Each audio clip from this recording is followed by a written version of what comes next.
इस गहन चर्चा में स्वागत है। अच्छा। आज हम एक ऐसी किताब के विचारों की दुनिया में उतर रहे हैं जो वादा करती है कि आज की तेज रफ्तार भागदौड़ भरी जिंदगी में भी मन की शांति पाना मुमकिन है। हाँ। किताब का नाम है फ्रॉम केओस टू काम और इसे लिखा है गौरांग दर्शन दास ने। बिल्कुल, और हमारे पास इस किताब का एक काफी विस्तृत सारांश है जिसके आधार पर हम आज इसके मुख्य विचारों और तकनीकों को समझने की कोशिश करेंगे। हाँ, हमारा मकसद है उस रोड मैप को समझना जो ये किताब पेश करती है। एक ऐसा रास्ता जो वैदिक ज्ञान और खास तौर पर भगवत गीता की शिक्षाओं पर आधारित है जी। और दावा करता है कि ये हमें अंदरूनी अशांति से स्थायी शांति की ओर ले जा सकता है। क्या कभी ऐसा महसूस होता है कि दिमाग एक व्यस्त चौराहे जैसा बन गया है, जहाँ काम, रिश्ते, सेहत, भविष्य की अनगिनत चिंताएं लगातार हॉर्न बजा रही हैं? बिल्कुल होता है।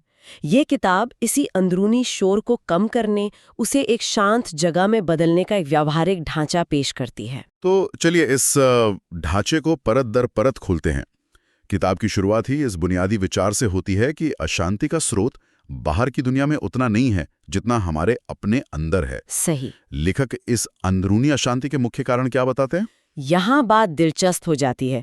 देखिए, किताब मुख्य रूप से 3 जड़ों की पहचान करती है। पहली जड़ है इंद्रियों पर नियंत्रण की कमी। अच्छा। हमारी 5 इंद्रियां, आंखें, कान, नाक, जीभ, त्वचा, स्वाभाविक रूप से बाहरी दुनिया की ओर भागती हैं। वो लगातार जानकारी और अनुभव खींच रही हैं। किताब का तर्क है कि जब हम बिना सोचे समझे इनके पीछे दौड़ते हैं, जैसे घंटों सोशल मीडिया स्क्रॉल करना या बिना ज़रूरत खरीदारी करना या फिर वो चटपटे खाने के पीछे भागना, तो मन स्वाभाविक रूप से बेचैन और अस्थिर हो जाता है।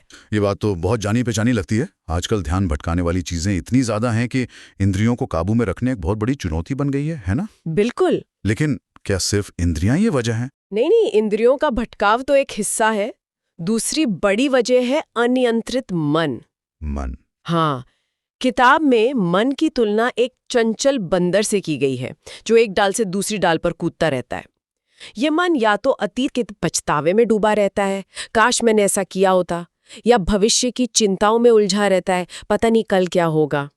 वर्तमान में टिकता ही नहीं। बिल्कुल, ये वर्तमान क्षण में टिक ही नहीं पाता और ये लगातार सोचते रहना, ये मानसिक उछल कूद, तनाव और अशांति का एक बहुत बड़ा कारण बनता है। हाँ, वो मंकी माइंड, उसे साधना तो वाकई एक कला है। दिन भर में हजारों विचार आते जाते रहते हैं। जी। और तीसरा कारण क्या बताया गया? तीसरा और शायद सबसे गहरा कारण है मैं और मेरा की भावना, जिसे किताब में फॉल्स ईगो या मिथ्या अहंकार कहा गया है। मिथ्या अहंकार। हाँ, ये वो पहचान है जो हमने अपने शरीर, अपनी संपत्ति, अपनी उपलब्धियों, अपनी सामाजिक स्थिति से बना ली है। मैं डॉक्टर हूँ, ये मेरा घर है, मेरी बेइज्जती हो गई। ये मैं और मेरा का भाव हमें चीजों और लोगों से चिपका देता है। अच्छा। और फिर जब चीजें हमारी मर्जी के मुताबिक नहीं होती, कोई हमारी आलोचना करता है या हमसे कुछ छिन जाता है, तो हमें गहरा दुख होता है। ये अहंकार ही दुख की जड़ बनता है। तो ये 3 मुख्य कारक हैं: बेलगाम इंद्रियां जो बाहर खींचती हैं, एक चंचल मन जो कहीं टिकता नहीं, और एक अहंकार जो हमें दुनिया से बांधकर दुख देता है। बिल्कुल। समस्या की जड़ तो काफी स्पष्ट लग रही है। अब समाधान की तरफ बढ़ते हैं। किताब में शांति पाने के लिए 3 स्तंभों का जिक्र है। यहाँ लगता है असली व्यवहारिक मार्गदर्शन शुरू होता है। बिल्कुल सही कहा आपने। किताब एक व्यवस्थित तरीका सुझाती है जिसे हम शांति का त्रिकोण कह सकते हैं। ये तीनों स्तंभ एक दूसरे से जुड़े हैं और मिलकर काम करते हैं। अच्छा। पहला स्तंभ है इंद्रियों को वश में करना। इंद्रिय निग्रह। इंद्रियों पर काबू पाना। हाँ। ये सुनने में थोड़ा मुश्किल लगता है। रोजमर्रा की जिंदगी में जहाँ हर तरफ प्रलोभन है, इसे कोई कैसे अमल में ला सकता है? क्या किताब कुछ व्यवहारिक तरीके बताती है? हाँ, बिल्कुल। किताब सिर्फ सिद्धांत नहीं बताती, बल्कि ठोस सुझाव देती है। जैसे एक तरीका है सचेतन भोजन। सचेतन भोजन? हाँ, इसका मतलब है जब खा रहे हैं तो बस खाएं।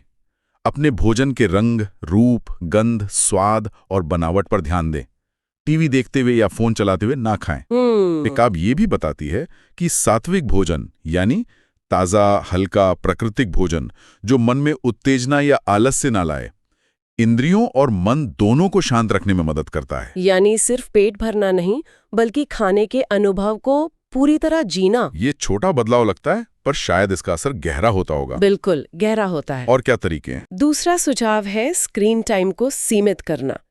फोन, टीवी, कंप्यूटर ये हमारी इंद्रियों, खासकर आंखों और कानों को लगातार उत्तेजित करते रहते हैं। हाँ, ये तो है। इनका सचेत होकर जरूरत के हिसाब से इस्तेमाल करना और बाकी समय इनसे दूरी बनाना मन को शांत रखने में बहुत मददगार हो सकता है। अच्छा।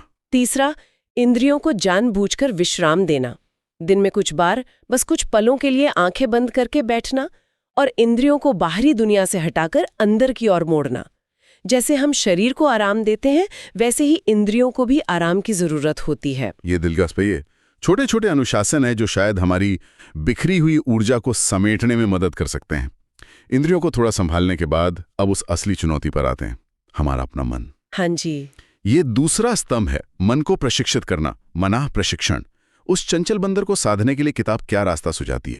ये शायद इस पूरी प्रक्रिया का केंद्रीय बिंदु है। क्योंकि अगर मन काबू में आ जाए तो इंद्रियां अपने आप शांत होने लगती हैं। सही। किताब मन को साधने के लिए कई तरीके बताती है, जिनमें सबसे प्रमुख है ध्यान, मेडिटेशन।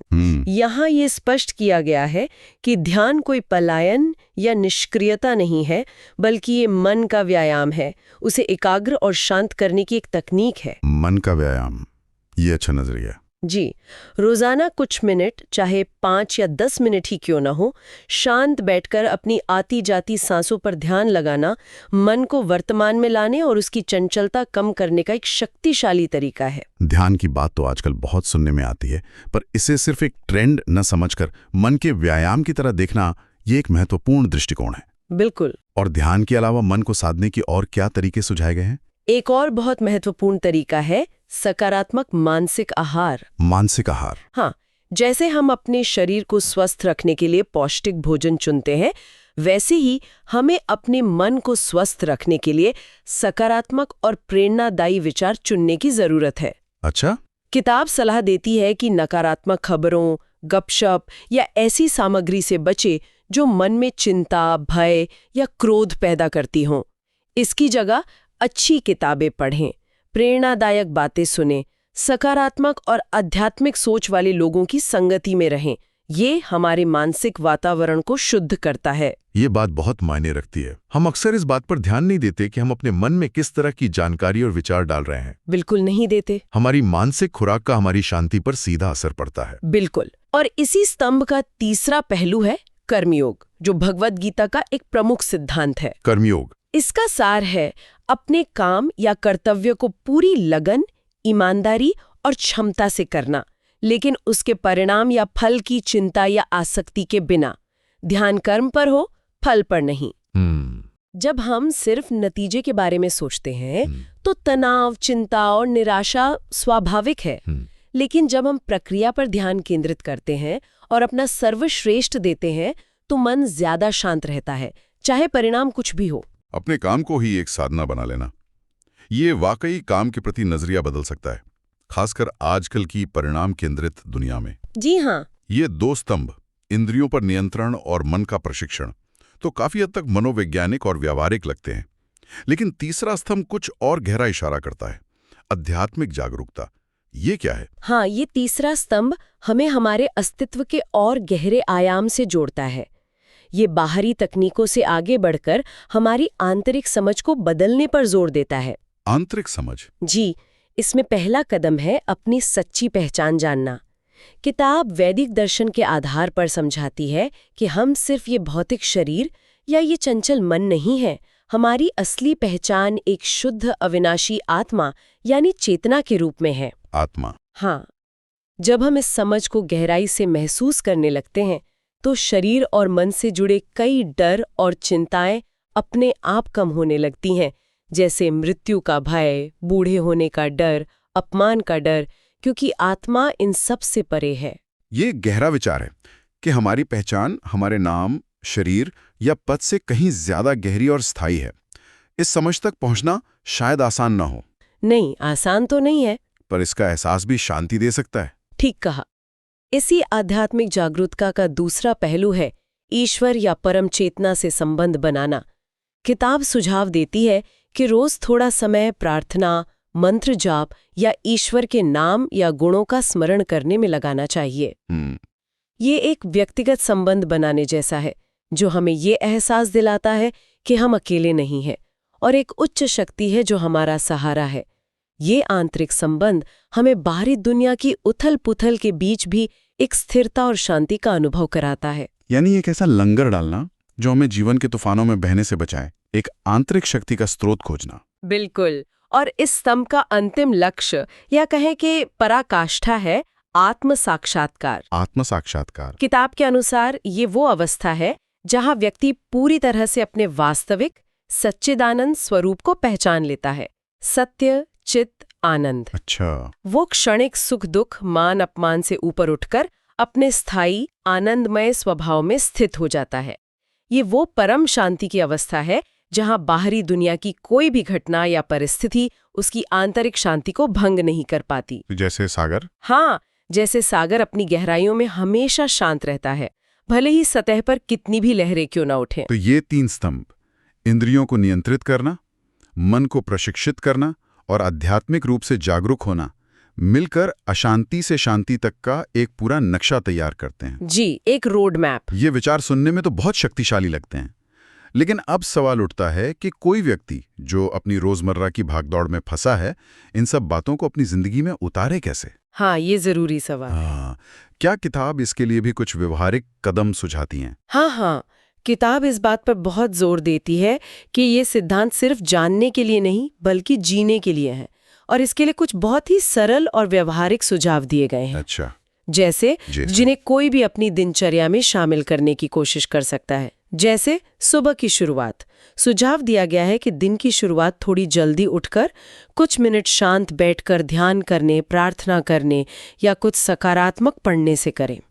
माना जाता है कि इससे पूरे दिन के लिए एक शांत और सकारात्मक माहौल तैयार होता है। दिन की नींव ही शांति और जागरूकता से रखना, ये समझ आता है। फिर काम के दौरान आजकल लगातार काम करने का दबाव रहता है। हाँ, बिल्कुल। किताब सुझाव देती है कि हर घंटे 2 घंटे में बस 2-3 मिनट का एक छोटा सा ब्रेक लें। अपनी कुर्सी पर बैठे बैठे आंखें बंद करें, कुछ गहरी सांसें लें और अपने मन को शांत करने की कोशिश करें। सिर्फ 2-3 मिनट? हाँ, बस इतना ही। ये छोटा सा रीसेट बटन तनाव को जमा होने से रोकता है और एकाग्रता बढ़ाता है। ये 2-3 मिनट का ब्रेक तो वाकई कोई भी निकाल सकता है, चाहे वो ऑफिस में हो, घर पर हो या सफर में हो। ये बहुत व्यवहारिक लगता है। बिल्कुल।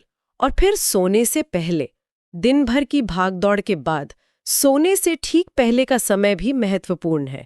अच्छा। सुझाव है कि कुछ मिनट निकालकर दिन भर के लिए ईश्वर या ब्रह्मांड को धन्यवाद दें, अपनी गलतियों पर विचार करें बिना अपराध बोध के और मन को शांत करके सोने जाएं। इससे नींद गहरी आती है और अगला दिन नई ऊर्जा के साथ शुरू होता है। तो ये छोटे छोटे लगभग अदृश्य लगने वाले बदलाव हैं जिन्हें रोजमर्रा की जिंदगी में बुना जा सकता है। जी हाँ। ऐसा नहीं है कि हमें सब कुछ छोड़कर पहाड़ों पर जाना है। शांति का अभ्यास अपनी मौजूदा जिंदगी में ही किया जा सकता है। बिल्कुल सही। तो अगर हम इस पूरी चर्चा का, इस किताब के मुख्य विचारों का सार निकालना चाहें तो वो क्या होगा? मुख्य संदेश क्या है जो पाठक को मिलता है? मेरे ख्याल से इसका सार कुछ मुख्य बिंदुओं में समझा जा सकता है, जैसा कि किताब भी रेखांकित करती है। पहला और सबसे महत्वपूर्ण संदेश, शांति कहीं बाहर नहीं खोजनी है, वो हमारे अंदर ही मौजूद है। अंदर ही? हाँ, परिस्थितियां कैसी भी हों, हम अपने अंदरूनी रवैये और अभ्यास से शांति का अनुभव कर सकते हैं। नियंत्रण बाहरी दुनिया पर नहीं, अपने आंतरिक जगत पर पाना है। यानी शक्ति हमारे अपने हाथों में है, हमें बस उसे इस्तेमाल करना सीखना है। बिल्कुल। दूसरा मुख्य सबक ये है कि मन और इंद्रियों पर नियंत्रण पाना ही असली सफलता और सच्ची दौलत है। ये शायद पद, पैसा या प्रसिद्धि से भी ज्यादा कीमती है। किताब ये तर्क देती है कि बाहरी दुनिया में सब कुछ हासिल कर लेने के बाद भी अगर मन अशांत है, इंद्रियां बेलगाम है, तो वो सफलता खोखली है, वो सुख नहीं दे सकती। सही कहा। असली अमीर वो है जिसका मन शांत और संतुष्ट है। ये बहुत गहरी बात है। हम अक्सर बाहरी चीजों को सफलता का पैमाना मान लेते हैं और अंदरूनी स्थिरता को नजरअंदाज कर देते हैं। बिल्कुल। और तीसरा और शायद सबसे ज्यादा उम्मीद बंधाने वाला संदेश है कि शुरुआत हमेशा छोटे कदमों से करनी चाहिए। छोटे कदम? हाँ, किसी को भी रातों रात बदलने की जरूरत नहीं है, नहीं ये संभव है। रोज सिर्फ 5 मिनट के ध्यान से, या सिर्फ एक भोजन सचेतनता से करने से, या स्क्रीन टाइम थोड़ा कम करने से शुरुआत की जा सकती है। ये छोटे लगातार किए गए प्रयास धीरे धीरे बड़ा बदलाव लाते हैं। निरंतरता महत्वपूर्ण है, पूर्णता नहीं। तो ऐसा लगता है कि ये किताब सिर्फ दर्शन या सिद्धांत नहीं बताती, बल्कि एक दोस्त और गाइड की तरह हाथ पकड़कर रास्ता दिखाती है। हाँ, एक मार्गदर्शक की तरह। ये पढ़ने से ज्यादा अमल करने के लिए प्रेरित करती है। गौरांग दर्शनदास के काम से ये जो दृष्टिकोण सामने आता है, वो आज के समय में बहुत प्रासंगिक लगता है। बिल्कुल। निष्कर्ष यही है कि शांति कोई ऐसी मंजिल नहीं है जहां पहुंचकर यात्रा समाप्त हो जाती है, बल्कि ये तो जीने का एक तरीका है, एक सतत अभ्यास है, एक सफर है जो हमारे अंदर ही चलता रहता है। तो मूल विचार यही है कि शांति एक कौशल है जिसे सीखा और विकसित किया जा सकता है, और इसकी प्रयोगशाला हमारी अपनी रोजमर्रा की जिंदगी है। और यहीं पे एक विचार मन में आता है जिस पर शायद श्रोता भी मनन कर सकते हैं। बताइए। इन प्राचीन तकनीकों को आधुनिक जीवन की उथल-पुथल के संदर्भ में देखते हुए क्या ये संभव है कि अपने मानसिक आहार, यानी हम रोजाना किन विचारों, सूचनाओं और भावनाओं को ग्रहण करते हैं, को सचेत रूप से चुनना स्थायी आंतरिक शांति की दिशा में सबसे प्रभावशाली पहला कदम हो सकता है? अच्छा। शायद ध्यान या जटिल आध्यात्मिक अभ्यासों में महारत हासिल करने की कोशिश करने से भी पहले सिर्फ इस बात पर ध्यान देना कि हम अपने मन में क्या डाल रहे हैं, सबसे बड़ा बदलाव ला सकता है। इस पर विचार किया जा सकता है। निश्चित रूप से सोचने वाली बात है। ये हमारी आंतरिक शांति का रिमोट कंट्रोल काफी हद तक हमारे अपने हाथ में है, खासकर इस मामले में कि हम किन विचारों को अपने मन में जगा देते हैं। जी। इसी विचार के साथ आज की एक गहन चर्चा यहीं समाप्त होती है। क्या आप जिंदगी बदलने वाली किताबें पढ़ना चाहते हैं पर टाइम नहीं है? चिंता मत कीजिए। बुक बाइट्स पॉडकास्ट पर हम आपके लिए लाते हैं दुनिया की बेस्ट मोटिवेशनल और सेल्फ हेल्प बुक्स की शॉर्ट और पावरफुल समरी सिर्फ 10 से 15 मिनट में। Atomic habits, rich dad poor dad, think and grow rich जैसी किताबों की कमाल की सीख हिंदी में सुनिए। बस अभी सब्सक्राइब करें और बेल आइकन दबाएं ताकि कोई भी नया एपिसोड मिस न हो। ज्ञान का ये सफर आपके साथ ही पूरा है।